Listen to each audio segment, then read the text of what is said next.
Good morning, everyone. It's Roby1, Mobile Robo. I'm over here in the research room, and I'm going to do a video today on the Images of Southbridge Picture and Information Historical Book. And I'd like to thank some of my new supporters on Twitter and YouTube. This gentleman for the Republic was a little down on his dumps yesterday. I try to give him some positive energy. You know, I like to construct things. It makes me feel better after looking something. And I built a Redskin spare. You know, I'll show it to you now. There it is, see? I glued it in there. I'm gonna screw it in now. So there it is, buddy. The beginning of it, we'll fashion it with colors. Alright, so we're gonna jump right into the book. Right here.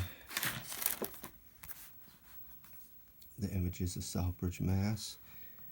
And I'm going to show you the conspiratorial factors and the skepticism behind this book and how there's Masonic numbers linked to it. And this is how I found out how Chester Dresser was the first Master Mason. This was last summer's paper, and the gematria numbers are 7/11, 2019. And right here it shows how, says it right there. Brother Chirpic was able to find Quinnebog Lodge's first worship master, worship Chester A. Dresser's gravestone. And you've seen that in my graveyard tales. I've done 4 videos on that already, Oak Ridge Cemetery in Southbridge. And right here it says, Quinnebog Lodge received its charter. We had 18 names from Mass Masonic records, and 9 of the Master Masons were found in the old section of Oak Ridge Cemetery. Oak Ridge Cemetery has like Masonic gematria too. Oak, I think, has either 47 or 33. I know it's Masonic numbers behind that too. But the point I'm getting at here with this history is that it wasn't commoners who came here to set up the town.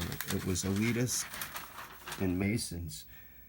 And I'm gonna go dig right into this to page 33. See? The highest Masonic degree. And this is a building, the Chester A. Dresser House, which was a hotel, and then next to it's the Amadown block, and it was a mud flood building.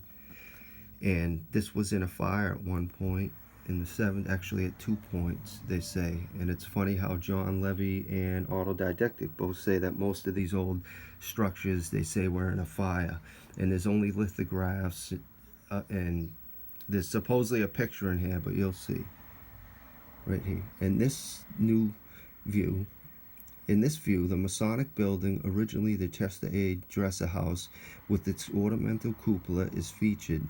The building is one of the largest on Main Street at the corner of Central and was new at the time. It was the late 1960s. The building was beautifully restored by Henry Midori and Louis Caprari and renamed the Mackey Building. Unfortunately, in 1971, it was destroyed by a fire, and tragically, Sandy Pappas, recently immigrated from Greece, lost his life. Alright, so let's go to page 43, where it shows Chester Dresser right here. Later partner and then director of the Central Mills Company, was born in 1818 and died in 1899. Dresser was a nephew of Ebenezer D. Amadown and was orphaned at age 10. When his mother died, Amadown was appointed Dresser's guardian. He apprenticed to various mills locally, and out of state he became superintendent of Dresser Manufacturing Company in 1845. This position led him eventually into owning Central Mills Company. And then there's this Manning Leaded guide. I don't know much about him. I haven't researched into him yet. But I believe this guy is a Mason too, because see right here, page 43. I don't think they thought we were going to figure this out. But because of gematria and Zachary, look right here. Where's Masonic? Right there. Right there. 74, 29, 115, and 43. That's why this is on page 43. And here's Ebenezer Amadown. Prestigious looking men, but almost cagey in their own sense. This guy looks very sinister. He looks like an actor. I forget that actor's name he looks like. But he married one of the Amadown women, and she died at 33, which is odd. That's a story I haven't even got into. But let's go all the way to the beginning of the book. You know, this is supposedly the Amadown block they're speaking of right here.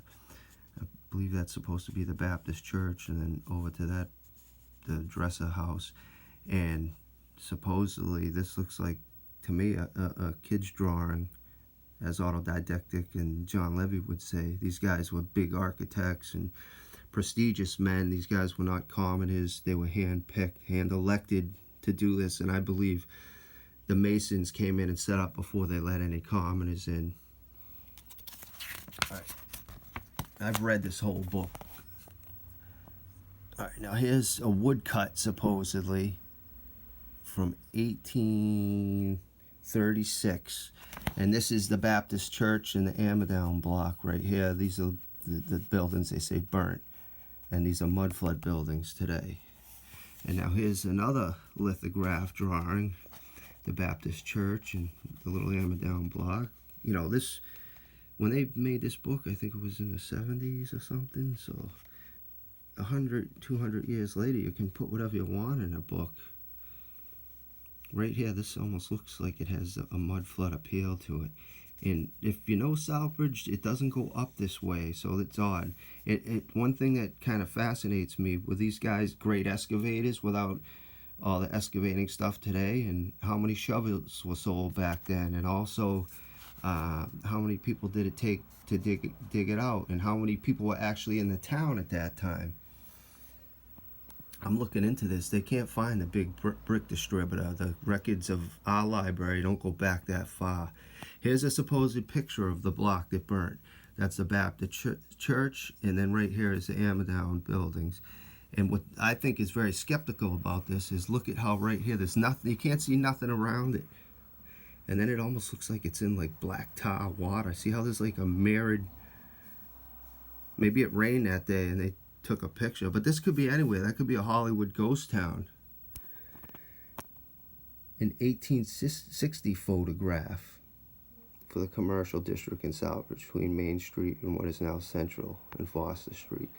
And it's almost like they're defending themselves, like they keep trying to drill it into you, like these are the buildings that burnt. And John Levy and Autodidactic are both saying that most of these fires or whatever, they all in the 1860s or from like early 1800s to the mid 1800s or so. And now this, see the mud flood appeal on this? And now today, this part of the whole building is all missing. That's the Amadown building, the Baptist church, and these are all mud floods. And today up here, there's like a little headpiece that does say Amadown.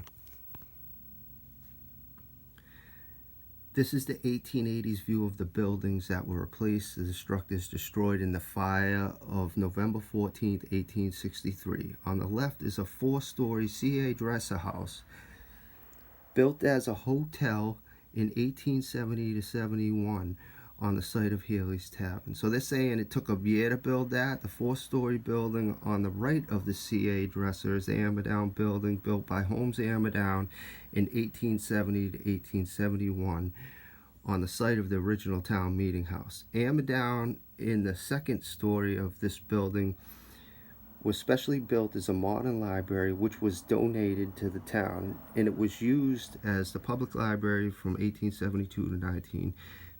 Between the C.A. Dresser house and the Amadown building, hidden behind the trees, is a 1-story Boston branch store built 1872 on the site of the Amadown block. On the right side of the picture is the Central Baptist Church, constructed 1864 to 66. So they're saying like these buildings were built in a year and that one took 2 years. Now the lady Stephanie over there at Jacob Edwards Library, I'd like to thank her, and the ladies at Joshua High Library in Sturbridge, because they've helped me with a lot of information on this. And this book too, and what I read, is what partially inspired me for the Masons and Mills song.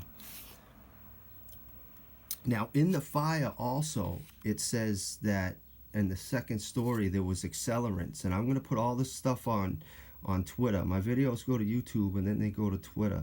But I'm going to send you the articles in how Stephanie from the Jacob Edwards Library says they can't find any pictures or even drawings or lithographs of them building any factories or any of these buildings in Southbridge. So to me, I think that's odd. And in 1865, I think it says on Wikipedia that the Kodak camera was sold. Did elitists have them before them? What did they cost? Did poor people have them? We don't know these particular things. But there's, you know, a brief introduction to Chester Dresser and the conspiracy behind him and the fires that I'm going to do more research on. And supposedly the fires, the actual newspaper is, I cannot find it, Boston Library on Boylston Street has a film, some kind of microfilm on it, and eventually we're going to get over here. And now I'm going to do a little introduction on this conspiracy book, because I'm not seeing anyone talk about this book yet online. And this book is based on almost 200 secret societies. So this is a little teaser into the book, and it shows you, you know, the first, look at all the different secret societies. The Temple of Solomon is the first one it starts out with right here. So I'm going to start, you know, dabbling into this and giving people information on this. But I got more work to do and more research, and I got to practice my guitar later. Everyone have a nice day. Thank you for my followers, and I'm out.